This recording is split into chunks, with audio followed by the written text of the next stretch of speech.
Have you ever looked at your art and gone, do I leave it as is or do I keep going? What do I do? That struggle is real and it is happening to me today. Let's talk about it. Thank you for tuning into My Day on Canvas podcast by Summer Silvery. Please be sure to like, comment, and subscribe. This podcast is available to stream on Spotify, Anchor, Apple Podcast, and YouTube. All links are in the description of this episode, including my art shop, artbysummersilvery.com. Guys, we are already on episode 4 of My Day on Canvas. This is flying, and I am loving every minute of it. Welcome, my fellow creatives. I am so happy you're here. Can we just talk about how difficult it is to say no to yourself when you're painting and you need to stop, but you can't stop and you won't stop, but you need to stop? Yeah, that's me today. Yesterday, I was working on a 12 by 12 gallery canvas, and I'm practicing using spray paint as a medium with my acrylic paint. And I'm finding some challenges with that. It's getting gummy at sometimes, and sometimes it just lays perfectly. So I'm figuring out the happy balance of that. But when I was working with it yesterday, I used too much water, too much acrylic, too much spray paint. It turned out beautifully, but it took a long time for it to dry. So I wasn't actually able to finish it until today. And I say finish with quotes because it's still not finished. I kind of messed it up and I'm just waiting for it to dry so that I can fix it. Oh my gosh. The joke of it all is that I used the spray paint exactly how I wanted to use it and it dried amazingly and I just could have stopped. I did not have to go any further, but I did. And because of that, that's where I ran into the issues with using more spray paint on thicker acrylic paint with a little bit of water, and it got really gummy. And then the colors started turning into like a nasty color instead of vibrant, happy colors. And I messed up. So I am currently just waiting for this to dry so that I can add even more layers on top of it.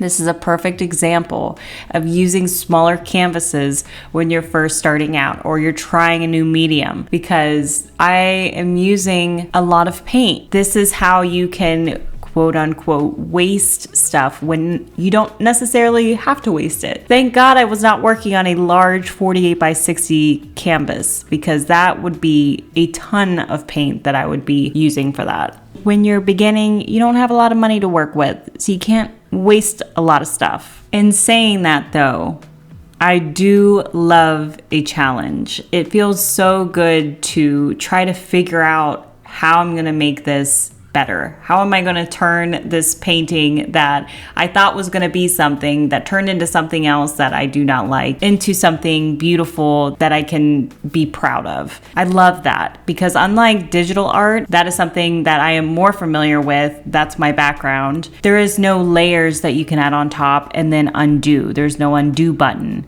You have to physically do it, and that requires a lot of thought, because you have to think kind of like 5 steps ahead.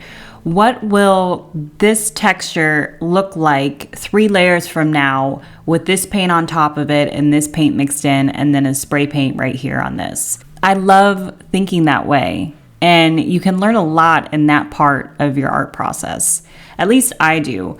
When you're trying to figure out new ways of combining things or adding texture, layers, colors, what pops, what works, what goes well together, you can learn a lot in that part of the process. So as frustrating as today was with this painting and trying to figure it out, I'm learning right now. And this is all a part of all of it.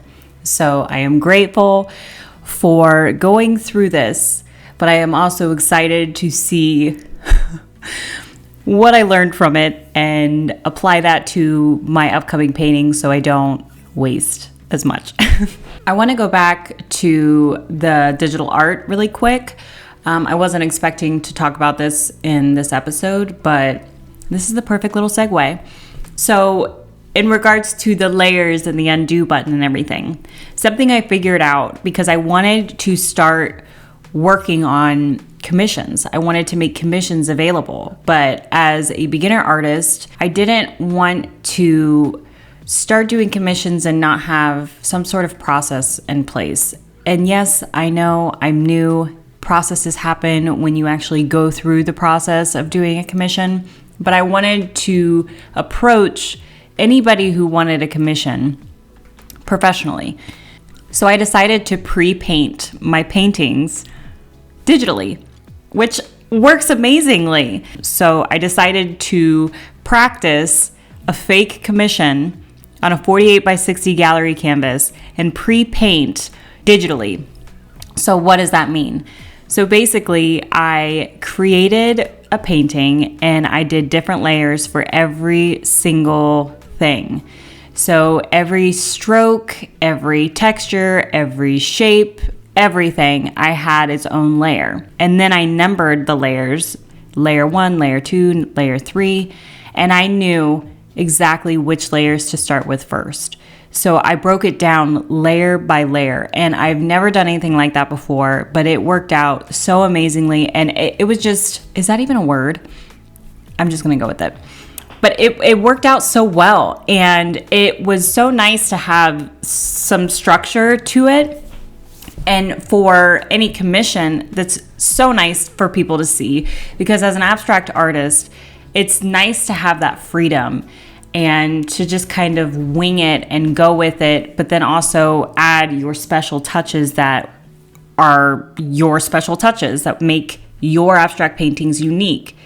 But for somebody who is wanting a commission, asking for a certain color palette and a certain style, it's nice to be able to give them something physical or digital to see pre-painting. Obviously, it's not exactly the same, but they get a good picture of what it'll look like. It's so weird being an artist sometimes because there's a lot of things that kind of contradict each other. Like, you want freedom, you need freedom to express yourself, but there's also some sort of structure and control that needs to happen too. It's like a balance, or sometimes just a fight between the two, at least for me. So if I have any other beginning artists out there and you are able to digitally paint your painting before you do it, I highly suggest trying it. It's pretty cool because you can move objects around in the layers, you can move layers on top of each other, underneath of each other. It's just another way where you're able to really test your art style.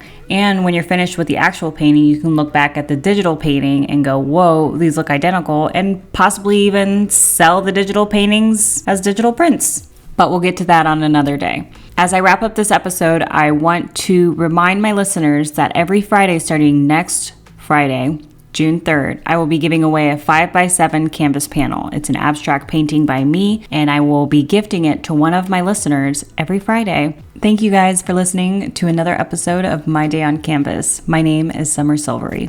If you are interested in looking at the 12x12 gallery canvas that I was testing out yesterday and messed up today, it is on my Instagram. You're welcome.